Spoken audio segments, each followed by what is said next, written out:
the host of Wall Street Week, David Westin, joining us as he does every day at this time. David, the President of the United States, over there in Japan for the big G7 summit. A lot to talk about, and I'm told that China is at the top of that agenda. China is not there actually represented, but they basically are the main people that President Biden's trying to communicate with. So we thought we'd actually turn to Ian Bremmer and get his sense of what message the United States is trying to communicate. He is founder and president of Eurasia Group and author of Crisis: How Three Threats and Our Response Will Change the World. That is now out in paperback this week, and I'm told it has a new epilogue dealing with Russia's war in Ukraine. Ian, thanks so much for being with us. So what is the message from your perspective that the United States wants the G7 to send to Beijing from these meetings?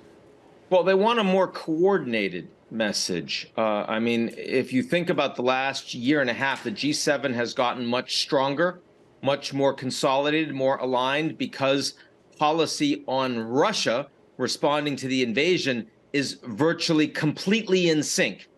That is not true on China. On China, you have a whole bunch of countries in the G7 that want greater security coordination with the U.S., but at the same time, they want greater economic engagement with China. And the Americans are talking about de-risking. They're talking about nearshoring. They're talking about friendshoring.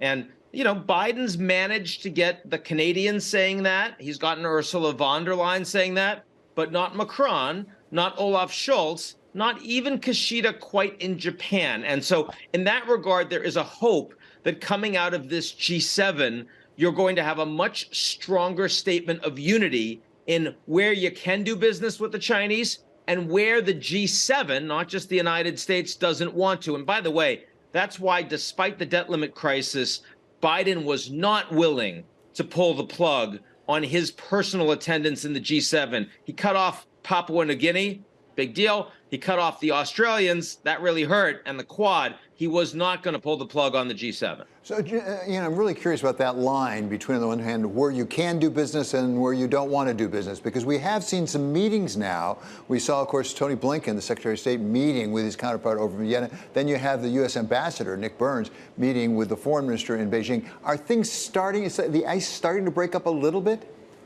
And more importantly, Jake Sullivan with his Chinese counterpart in Vienna last week. And that was 12 hours of meetings, by far the most constructive and engaging since the Biden administration actually took office. So yes, there is more high-level engagement on issues that matter between the United States and China. But I don't want to in any way make people believe that that implies friendliness or trust.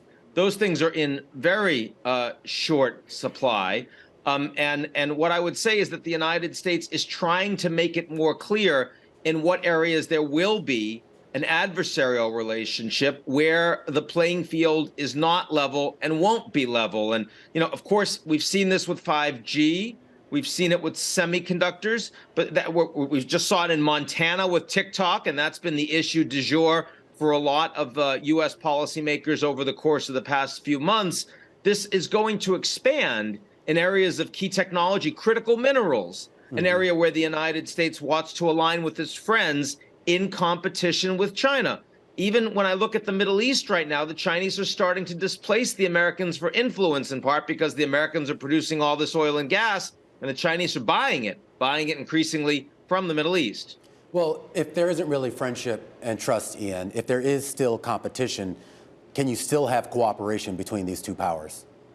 Well, it's not like there's a choice.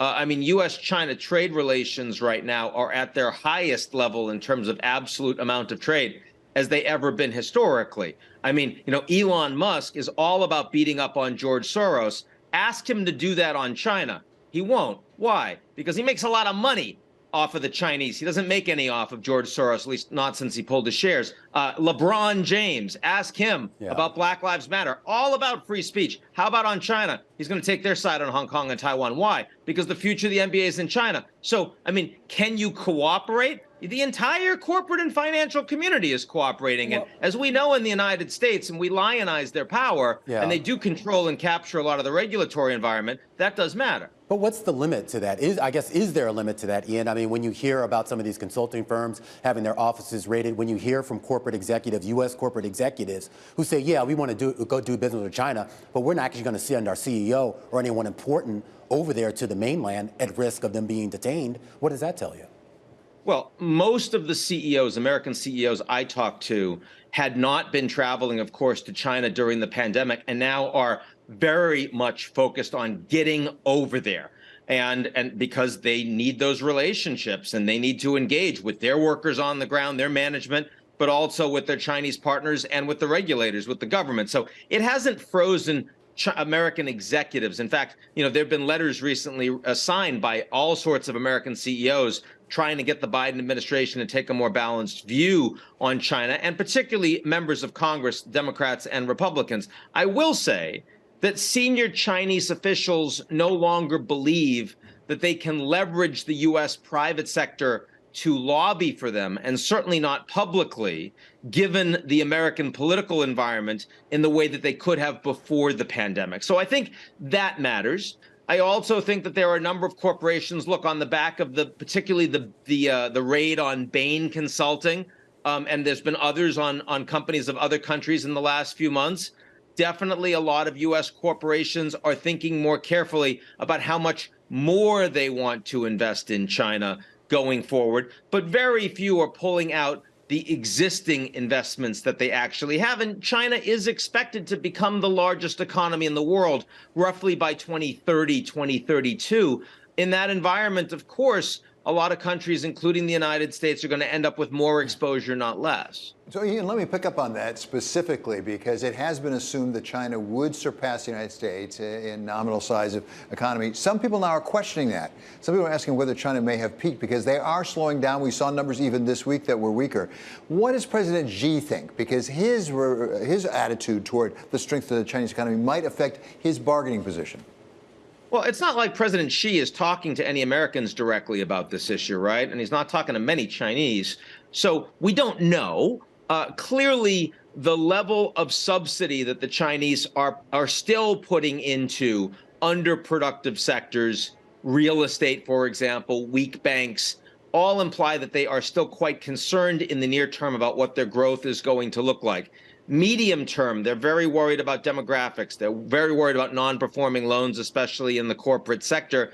And they're worried about headwinds from policies driven primarily, but not exclusively, by the United States, things like export controls on semiconductors that have the potential to reduce Chinese growth in the highest tech and most productive sectors. So they are concerned. I would not say that that concern leads them to believe that they won't become the largest economy in the world. But David, right now, their per capita income is something like $12,000. It's a fifth of the United States. They're still we call them a medium income country, but compared to the US, they're a poor country. And when they become the largest economy in the world, they're still going to be a poor country. And so I do think that the level of pressure on China, on what they need to spend that money on, and their constraints internationally, will be very, very significant. Let's also remember that for all of Chinese military strength, and they're planning to build out another 1,000 nuclear weapons in the next 10 years, and that should give us all pause for concern. By the way, the Russians are exporting that enriched uranium to them. The United States today spends more money on defense than the next 10 countries combined, and that, of course, includes China. The Chinese are very well aware of that.